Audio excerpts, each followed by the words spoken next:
We are reading about the experiences of King Asvapati as through his inner growth and development he is able to come in contact with the subtle worlds.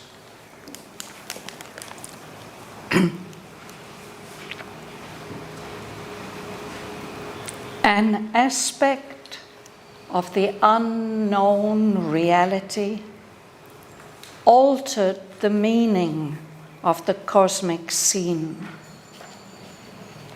This huge material universe became a small result of a stupendous force,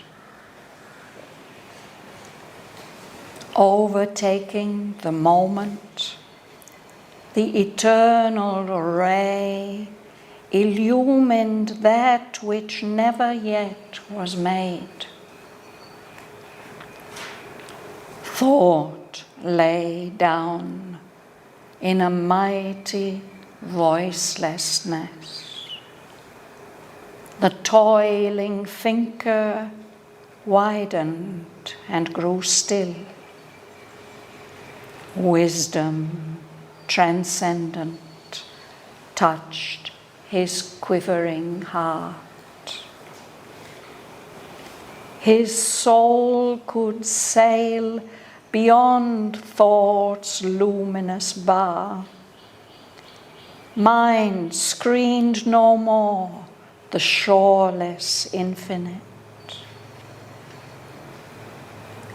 Across a void, retreating sky, he glimpsed through a last glimmer and drift of vanishing stars, the superconscient realms of motionless peace, where judgment ceases and the word is mute, and the unconceived lies pathless and alone.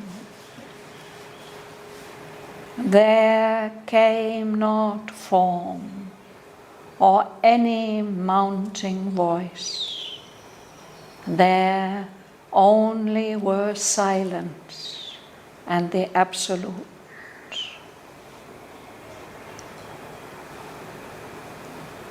Out of that stillness, mind newborn arose and woke to truths once inexpressible, and forms appeared dumbly significant, a seeing thought, a self-revealing voice.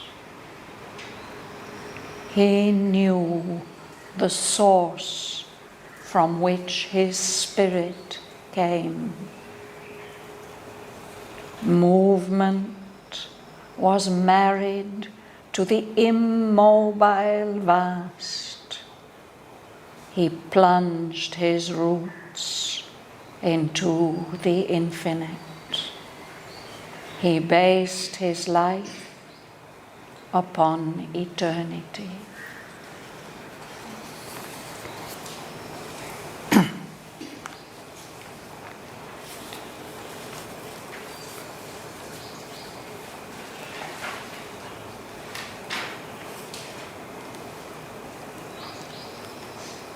What we read last week and what I've just read now are the things that happened, the experiences that Asvapati had when occasionally his spirit could soar into a signless region,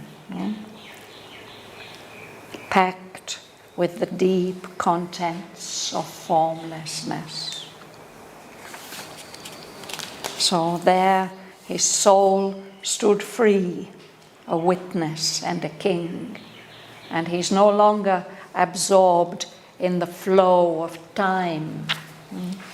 So these new revelations could come to him.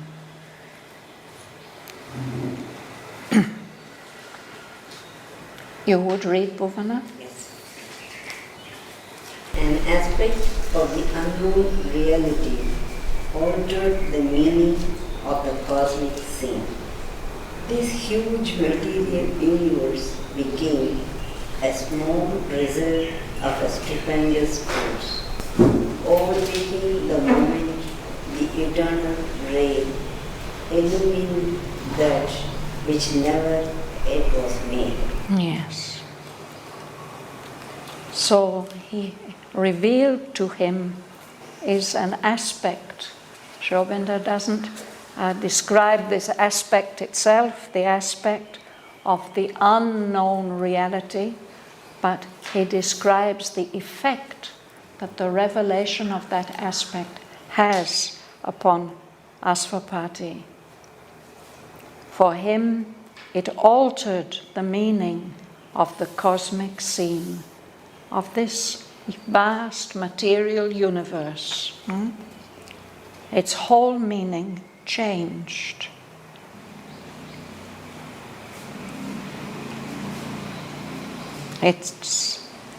He sees this huge material universe as a small result of a stupendous force. He's become aware of the infinite, supreme, conscious force, and he sees that this material manifestation is just a small result of that stupendous force. And the consciousness that goes with that force and consciousness always go together. So for him, it's as if like a searchlight, this eternal ray of consciousness, it no longer fixes just on the moment, overtaking the moment. That eternal ray lit up that which never yet was made. All kinds of things that have not yet been manifested, things of the future. No? That's where we stopped, where you stopped, Bhavana? Yes. Yes. Martin? Thought lay down in a mighty voicelessness. The toiling finger widened and grew still. Wisdom transcendent touched his quivering heart. His soul could sail beyond thought's luminous bound. Mind screamed no more the shoreless infinite. Mm.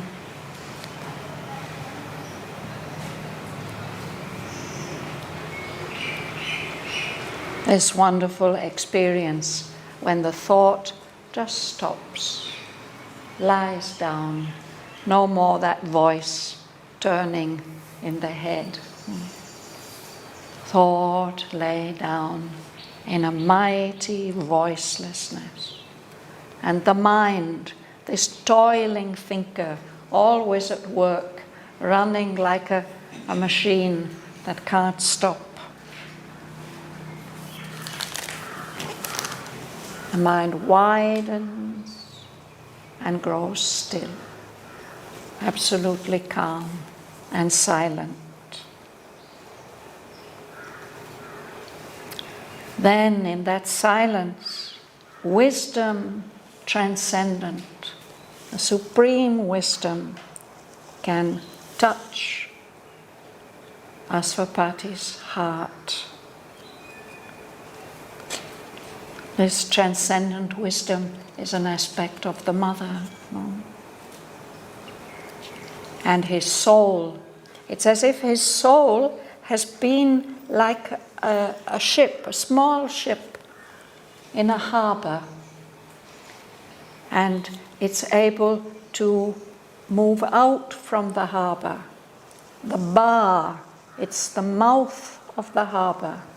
When the ship sails out from those protecting walls or cliffs of the harbor, it sails beyond the bar into the open ocean. So there's been a bar. It's a luminous barrier at the opening of the harbor of individuality, perhaps.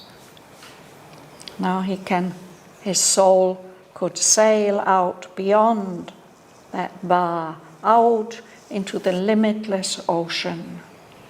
And for him, mind screened no more the shoreless infinite, the infinite ocean, which doesn't have any shores, boundaries limiting it. But the thought is beyond the mind. The thought is beyond the mind. He refers to the mind when he says the toiling thinker. When the thought stops, then the mind also stops. No? And now, when wisdom transcendent touches his heart, then there's no more mind, there's no more screen. No? He can experience the shoreless infinite.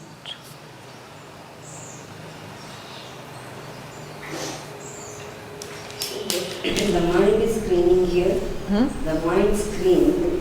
Yeah, for us, we don't perceive the shoreless infinite. No? We can't even begin to imagine it. It's our mind, our limiting mind. Actually, limiting is the function of mind.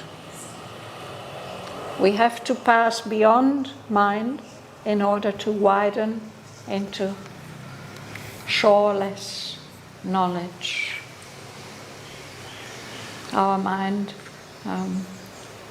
even the highest forms of mind, make distinctions, create divisions, create oppositions. That is why we have to have these high experiences. It's necessary to go beyond mind.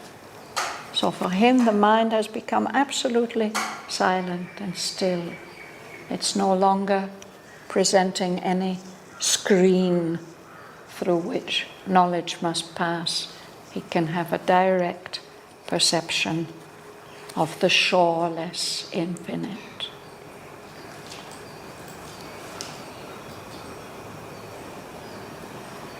So, Pooh, you read? Across a wide, retreating sky he glimpsed, through a lost glimmer and drift of vanishing stars, that superconscient realm of motionless peace, where judgment ceases and the world is mute, and the unconceived life, pathless and alone. Yes. So when there's no more screen, it's as if he's seeing an empty sky that's stretching and stretching further and further and further. And in that sky, Aurobindo gives such a beautiful picture, as if the stars are vanishing, they're moving away. A last glimmer and drift of vanishing stars. Such a beautiful image. Aurobindo has taken this image from the Sanskrit poet Kalidasa. He has used this about the morning light. When the dawn comes, then the stars vanish. A last glimmer and drift of vanishing stars. So beyond that sky, that shoreless infinite, he could glimpse, he could just get a short partial vision of the superconscient realms of motionless peace, the absolute peace of the Supreme, without movement. That is superconscient to us, beyond the reaches of our consciousness. In those realms of superconscient peace, judgment ceases.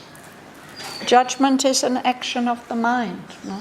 It decides this is good and that is bad, and I like this and I don't like that. There's nothing like that anymore.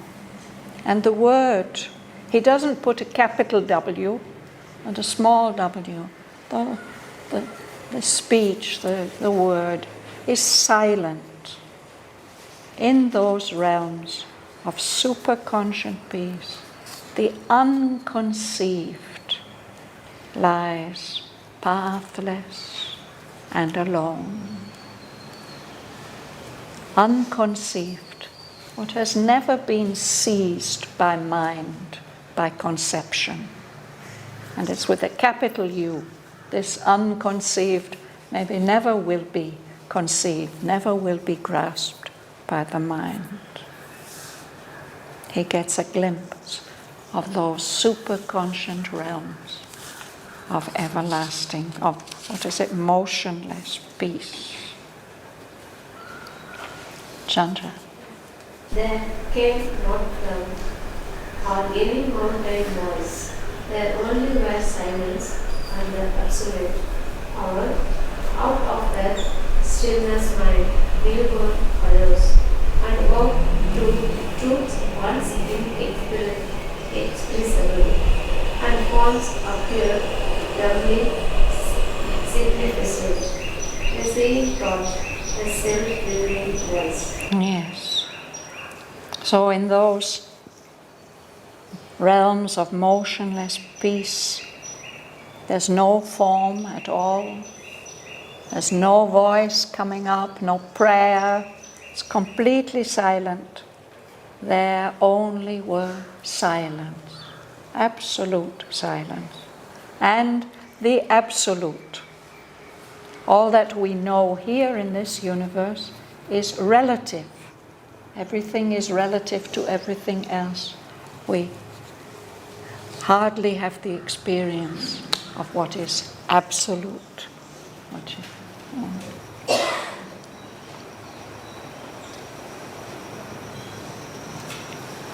He experiences that silence for a while, and then out of that stillness, his mind is as if newborn. He says arose, as if it has been in a bath or bathed in that ocean of motionless peace. And now it comes up to the surface again, and it's as if it's been born completely new. The mind woke up to truths that were once inexpressible, that couldn't be grasped by mind or expressed in any way. And again, the forms come back.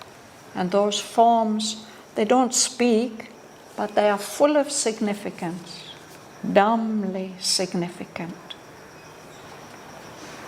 He's experiencing a seeing thought, not a toiling thought, but a thought that sees, and a self-revealing voice, something that speaks and expresses itself fully.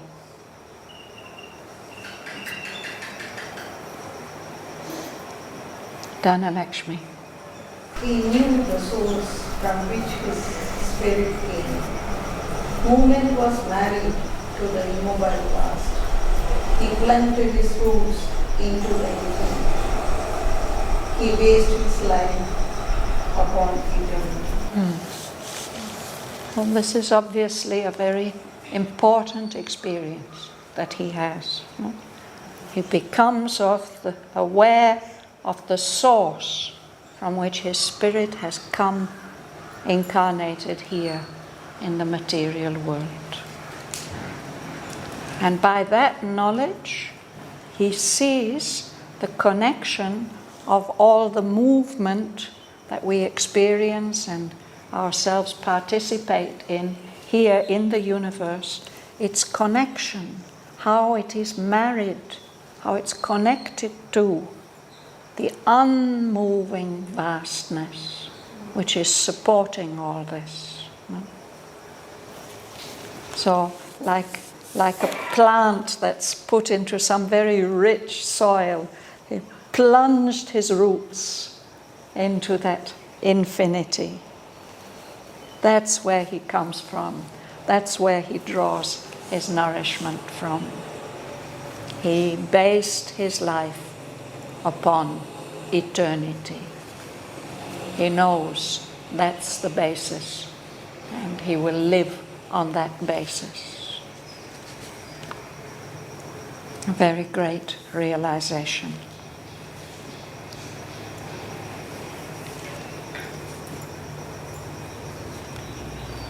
You'll read, Joel? Only a while at first, these heavenlier states, these large, wide, poised, upliftings could endure. The high and luminous tension breaks too soon. The body's stone stillness and the life's hushed trance, the breathless might and calm of silent mind, or slowly they fail as sets a golden day. Yes. So Aswapati is still at the beginning of his spiritual growth. He's already reached quite a high level, but it's not yet fully established. So as we may experience, for a while, only these heavenly estates could only last for a little while. They were not permanent. They would come, he'd experience them, and then they would break. These large, wide, poised upliftings, as if he flies up on great wings above the normal consciousness. They can endure, they can last for a short time. But that high and luminous tension breaks too soon. It is some kind of tension for the being, and it can't remain like that. It breaks. The body may have been still like a stone, and the life in a silent state of trance. The silent mind, breathless might and calm of silent mind. Either this tension breaks, or they just fade away like a golden sunset. Slowly they fail as sets a golden day.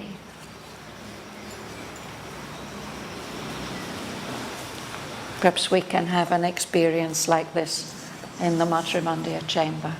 That we come into some silent, still, concentrated state, or some wide uplifting. And then maybe there's a noise, the concentration breaks, or it just fades away. Why does that happen? Now he's going to explain why it happens. Mihong. The restless nether members tire of peace, but nostalgia of all the little walks and joys, a need to call back small familiar selves, to tread the accustomed and inferior way, the need to rest in a natural pose of fall. As a child who learns to walk can walk not long, replace the tightened will forever to climb on the heart altar being the sacred fire. So these are the reasons why these heavenly estates can't last long at first. The restless nether members, the body the lower vital, they get tired of that peace. They begin to remember and long for all little works and joys, all the ordinary things. And they feel a need to call back and experience again their familiar selves, what they're used to, the ordinary, to tread the accustomed ways, even though those accustomed ways are inferior, they are less valuable, they are less powerful even. There's a need in the being to rest in a natural pose of fall.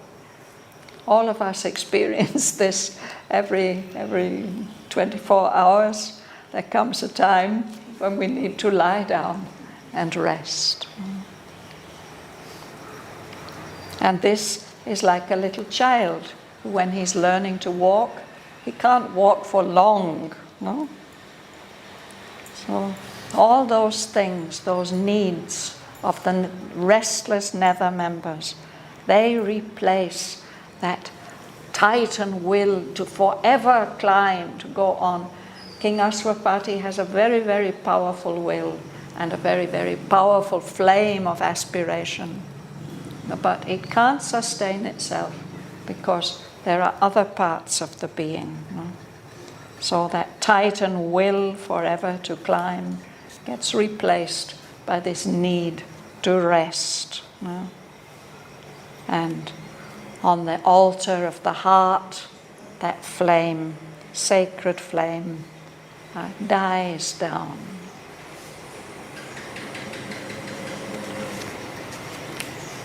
Leela. An old pool of subconscious chords renews. It draws the unwilling spirit from the heights, or as our gravitation drag us down to the blind, driven inertia of our base. Yes. So there are things tying us to our subconscious, to the inconscient. And when we've flown high for long enough, those cords pull us down. An old pull of subconscious cords renews, it comes back and asserts itself. Come on, come down. It draws the unwilling spirit. The spirit would like to stay on the heights, but no, these cords are dragging it down. Or it may be not the cords, not the attachments. It may be just the gravitation, the pull of earth that drags us down to the blind, driven inertia of our base, our material foundation. We get pulled down to that base again. That sounds quite negative, but what Aurobindo is going to say is very, very interesting. Deven. This too, the supreme diplomat can do. He makes our fall a means for greater rise. For into ignorant nature's dusty field, into the half-ordered chaos of mortal life, the formless power, the self of eternal light, follow in the shadow of spirit's descent. The twin duality, forever one, chooses its home mid the tumults of the sense. Yes, thank you.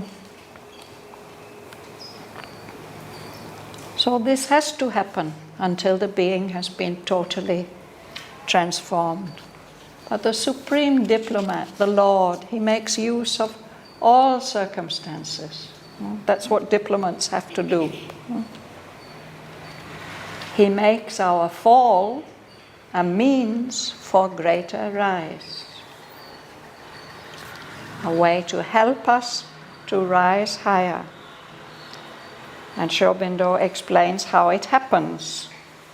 It happens because when we fall like that, we return to the blind, driven inertia of our base.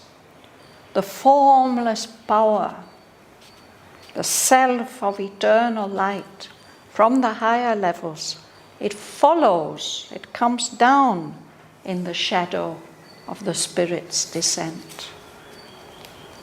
And that twin duality, that consciousness force that's always one, chooses its home amid the tumults of the sense, here in our material life, which is dominated by the senses, all that confusion of sense impressions. It comes down.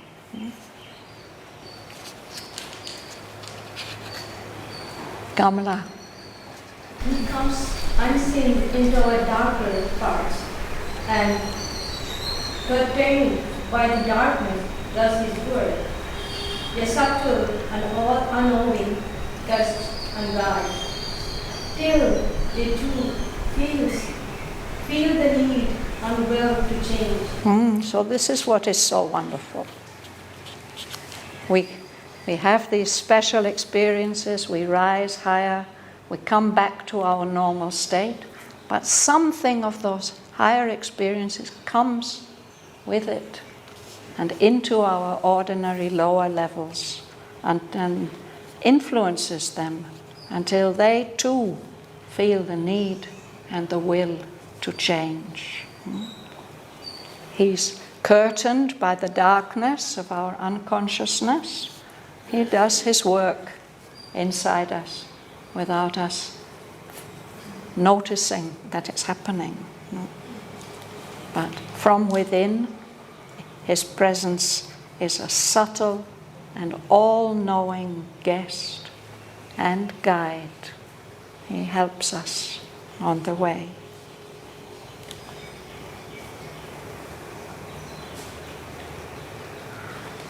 Unseen in our darker parts, where there's less light, less consciousness. You will read, please. All here must learn to obey a higher law. Our body cells must hold the immortal's flame. Else would the spirit reach alone its source, leaving a half-saved world to its dubious fate. Nature would ever labor unredeemed. Our earth would ever spin unhelped in space. And this immense creation's purpose fail, till at last the frustrate universe sank undone. Yes. Everything here must learn to obey the law of the higher consciousness. Even the cells of our body must learn to contain the flame of the immortal being. The very substance has to be transformed. If that's not done, then the spirit alone can reach its source, leaving the half-saved world to its dubious fate, its doubtful fate. Aurobindo says this has happened too much in the past, that the highly developed spirits, they have been content to reach alone the source, and they haven't felt it necessary. They didn't believe it was possible to transform the life and the body. So the world has been left to its dubious fate.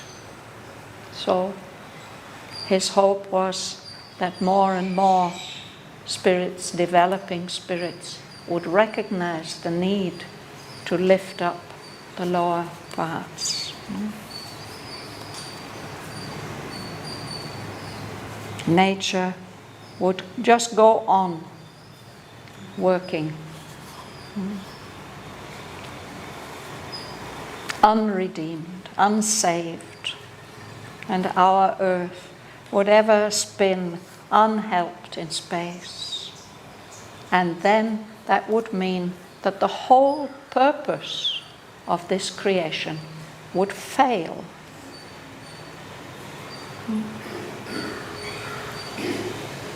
So, if the purpose, it's seen that it has failed and it's going to fail and it can't help failing, then this frustrate universe that's unable to fulfill its purpose would just dissolve, sink, undone.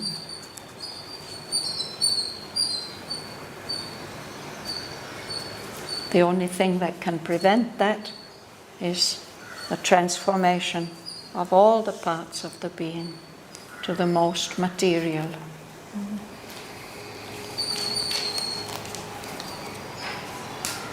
Sarojini. When this God-like strength to age not fell, his greater consciousness drove behind. Aiming and sleep his human side strove to heal again the old softness. Bring down high saving touch. The Ethereal. Flame got back to its right need to divine force. Yes. So even Aswapati, he had so much godlike strength, but in order to rise higher, it must also fall back. So that's why these heavenly estates only lasted for a while, for him too. His greater consciousness withdrew behind, and then he's left with his human outside that's dim, eclipsed. The light of the inner sun is hidden. But the human outside feels that difference and it tries hard to feel again those sublimities, those sublime, uplifted states. It wants to bring back again that high, saving touch, that ethereal flame. Ether, it's the subtlest form of the subtlest element, we can say. The flame of ether is something extremely subtle and pure. So the human outside of Aswapati wanted to call back. It feels this terrible need for those higher states. It wants to call back the divine force.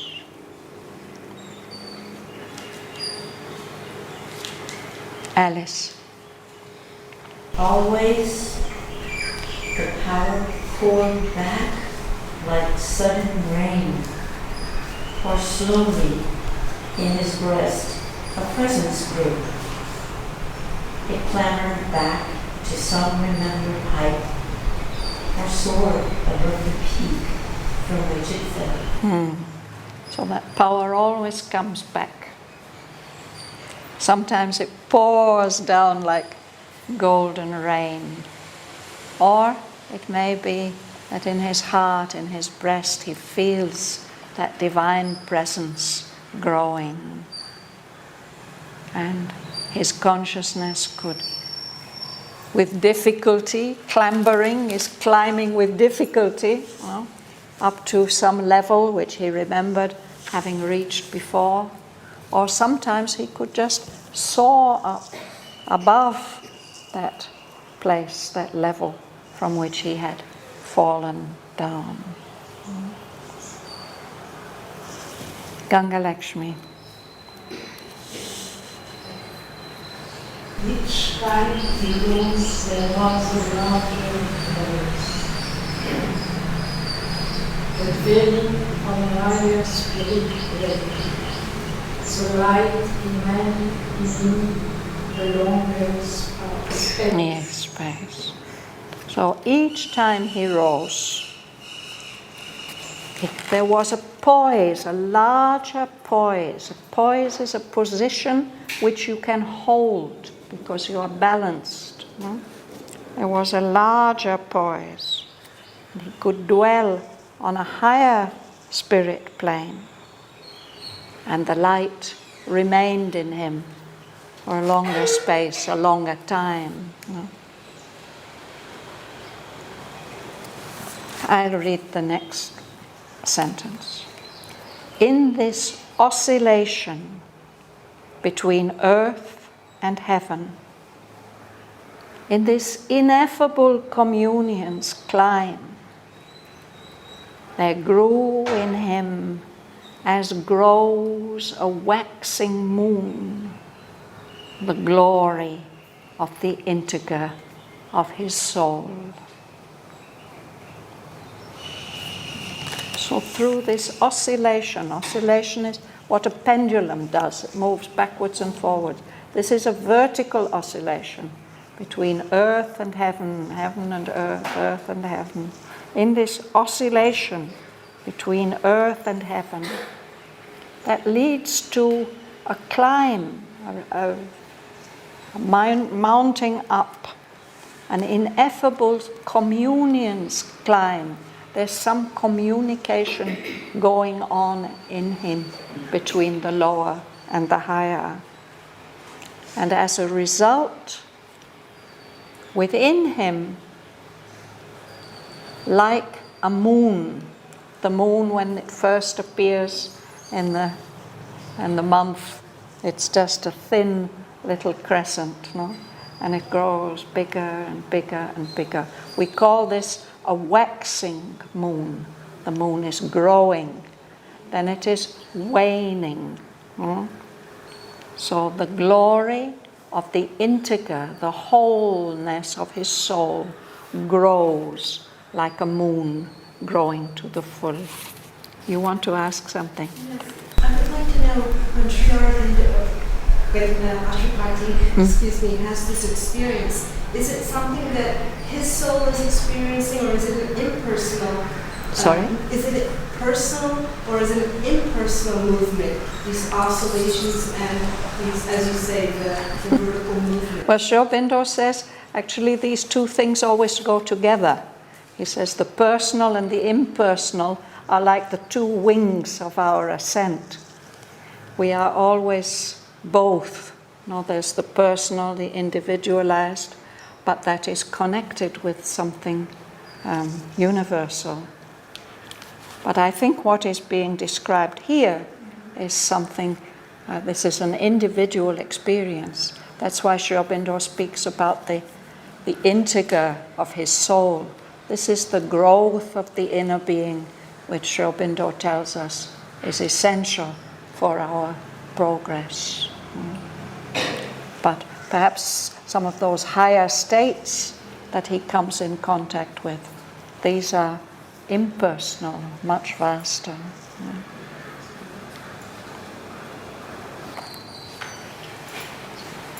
There were two lines I didn't explain. For into ignorant nature's gusty field. That's our world, no? The world of the ignorant nature, which is blown this way and that way by powerful winds. No? We can't keep on track. We're always being blown this way or that way. No? Into this half-ordered chaos of mortal life. There is some order, but it's still a chaos. This mortal life of ours. So into this, that formless power and that self of eternal light, they follow when the spirit descends back to the ordinary consciousness, those higher powers come with it. And that brings about gradually the growing of the soul and the transformation of all the levels of the being. Shraddhavan, I have a maybe stupid question about in this oscillation between earth and Himmel. Why always? Why Sorry? it's not connected? Earth and Himmel. One the spirit. Well, of course, they are connected, but still they are poles of experience, no? The material world, the earth, and the levels of higher consciousness. And the spirit is rising up into those levels of higher consciousness. Then this dull gravitation drags it down back into the material world. So there's an up and down, but the Supreme Diplomat is using that oscillation so that the higher powers descend into the lower powers till they too feel the need and will to change. This is why it is worthwhile making that effort to contact the higher levels of our being, even though we come back to normal afterwards. But something is helping the inner being to grow this. Also, The twin power, the duality is forever one. I think, this is what I think, that this refers to the consciousness force of the Supreme. It's chittapas. It has two aspects, twin aspects that go always together. They're always one consciousness force.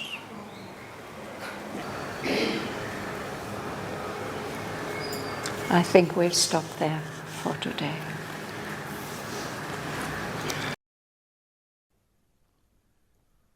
An aspect of the unknown reality altered the meaning of the cosmic scene. This huge material universe became a small result of a stupendous force. Overtaking the moment, the eternal ray illumined that which never yet was made. Thought lay down in a mighty voicelessness. The toiling thinker widened and grew still. Wisdom transcendent touched his quivering heart. His soul could sail beyond thought's luminous bar. Mind screened no more the shoreless infinite. Across a void retreating sky he glimpsed through a last glimmer and drift of vanishing stars, the superconscient realms of motionless peace, where judgment ceases and the word is mute,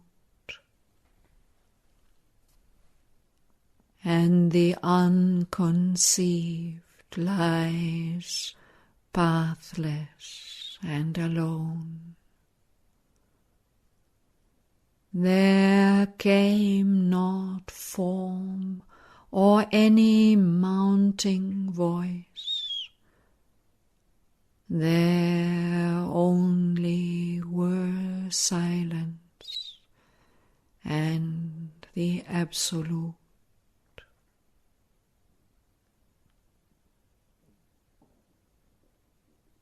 Out of that stillness, mind newborn arose, and woke to truths once inexpressible, and forms appeared dumbly significant, a seeing thought, a self-revealing voice. He knew the source from which his spirit came. Movement was married to the immobile vast. He plunged his roots into the infinite.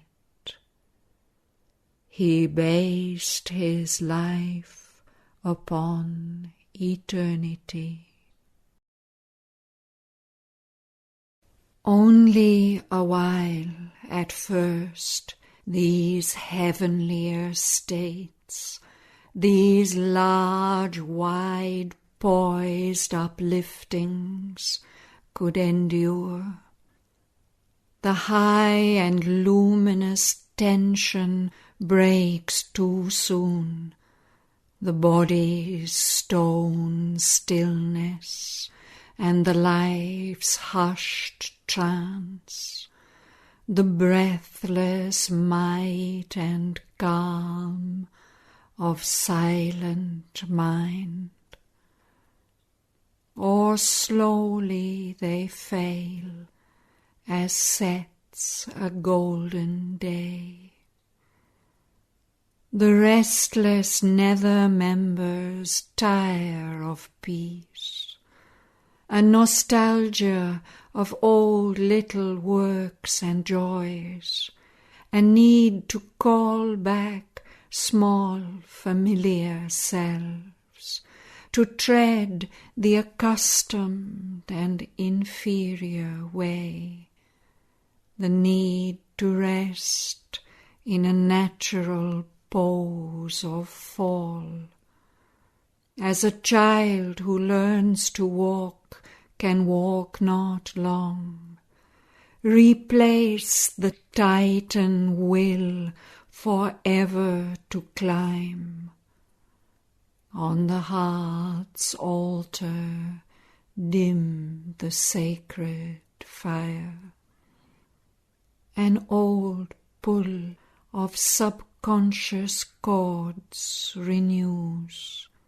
It draws the unwilling spirit from the heights, or a dull gravitation drags us down to the blind, driven inertia of our base. This, too, the supreme diplomat can use. He makes our fall a means for greater rise.